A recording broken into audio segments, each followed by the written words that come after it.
Right, welcome to Founder Log 26 minus 2, I believe. I'm in the middle of my Japan trip. Everything has been scheduled so far, except for obviously posting these on Instagram. This week's episode's on forced adaptation.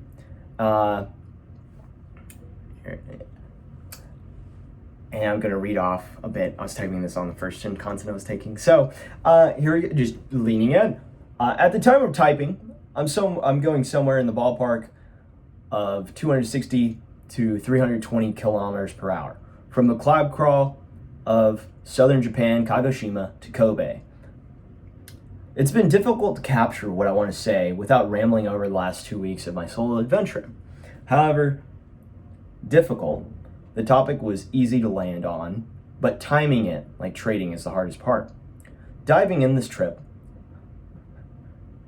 was somewhat blended between the desire to see Japan, leaning in on random entrepreneurial skills, treasury management, also taking a step back from the computer, take a breather, and jump back in recharged. It ain't all about money, but I wouldn't mind proclaiming the vibe I feel up to this point has been rich drifter. And so, like, there's so much you could just point at, or you're like, okay, my mom's side immigrated from Japan, Okinawa, of all places, to Brazil. And I believe I'm one of the first few, or only one, that has gone back to see the region. And it was really cool. I liked it a lot. And I was trying to avoid mainland, just as a result of the back half of my trip, where I know I'll be in central or Honshu and Hokkaido. And it was like, well, I wanted a variety, and that kind of caused me to go to Kobe of all places, which I don't think much people go to during this part of the year. But it was so quaint. I think Kagoshima as well, but I only had like one night there, so I couldn't really appreciate the town. But I was already kind of biased following my taxi down from the airport, where I was like, oh my gosh, I could have just hopped over straight to Tokyo and I could have woke up. But that being said, there's so much you could work with. This country is very dense. And just capturing, like, where do you want to go? Obviously,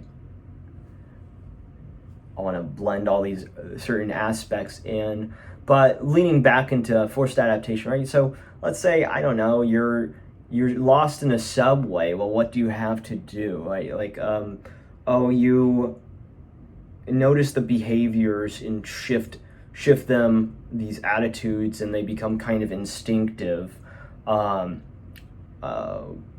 There was a term we used in like whatever the acting class was, or theater class.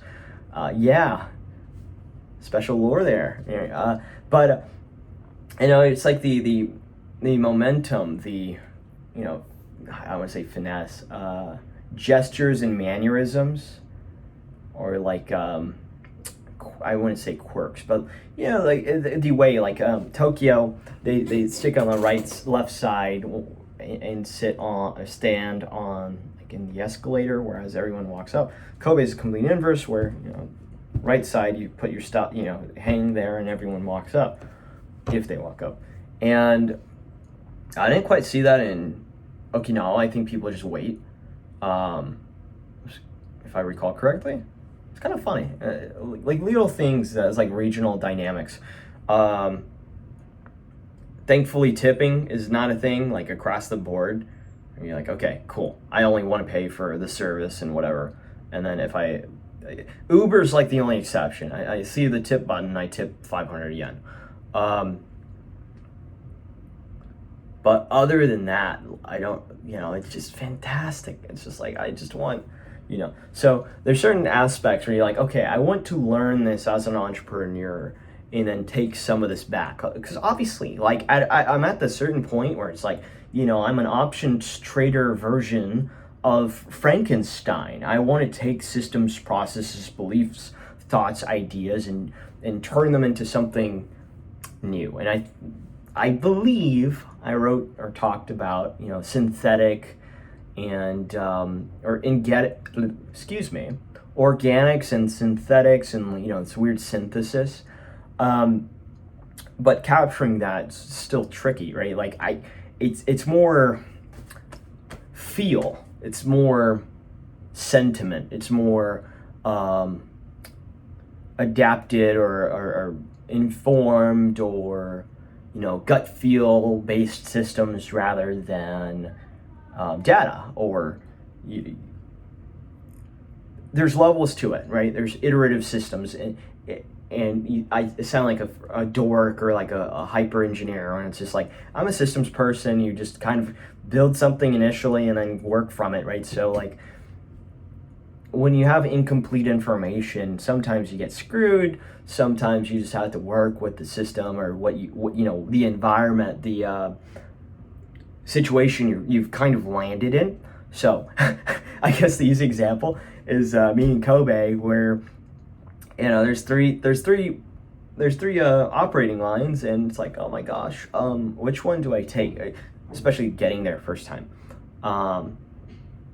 It's still confusing, I think, but that's because, you know, it's like topic and then subtopic, and in this, right? So you have like the line, and then like the subline, or like the operator is the subline, let's say, and it's just like, that's just a mess. That's too much, you know, information. And there's certain levels where, like, you know, there's certain information overload, or like, okay. Along the way, obviously, too, like the hostile bit, you know, how do you work with that? How do you talk to people? I mean, it gets pretty easy after like day 1 or 2, where it's like, I need to meet people, I need to make friends, I need to do stuff with people, whatever. The solo traveler angle works. It's just like, we're social, you know, people are social, and it's just like, you know, got to do stuff. And there's so many interesting people you bump into at hostels, right? There's a guy I bumped into, Sean. I worked like 18 years at Chubb. I believe it was Sean. And you meet, like, you know, Australians, Irish, British, Canadians, occasionally Americans. It took like a week and a half before I saw my first American, like in a you know, wherever I'm staying. You're like, oh my gosh. But aside from that, you're adapting with whatever is presented to you, or whatever system, or whatever culture. I don't want to say shapeshift, because that's got a connotation to it, I believe. But, you know, in that regard, where it's like adapting or changing, refining behaviors in order to fit in. And it's funny, I believe, as someone very independent spirited, or independent in thought, but somewhat of a conformist.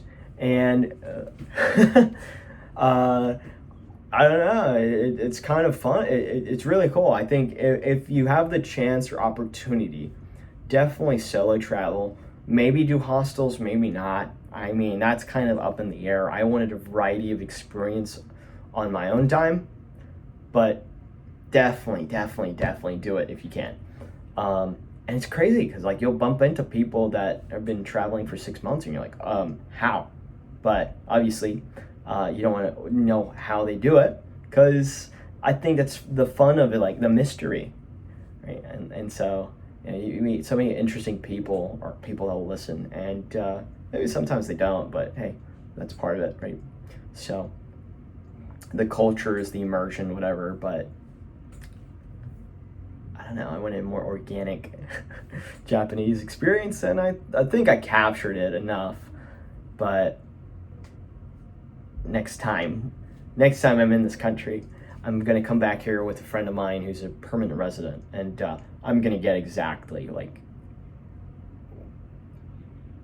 what I missed out on here, or what I didn't really capture here. So thanks for watching, listening, subscribing, whatever. You will hear me ramble once again on a normal schedule, even if it's been scheduled lately. So yeah, bye.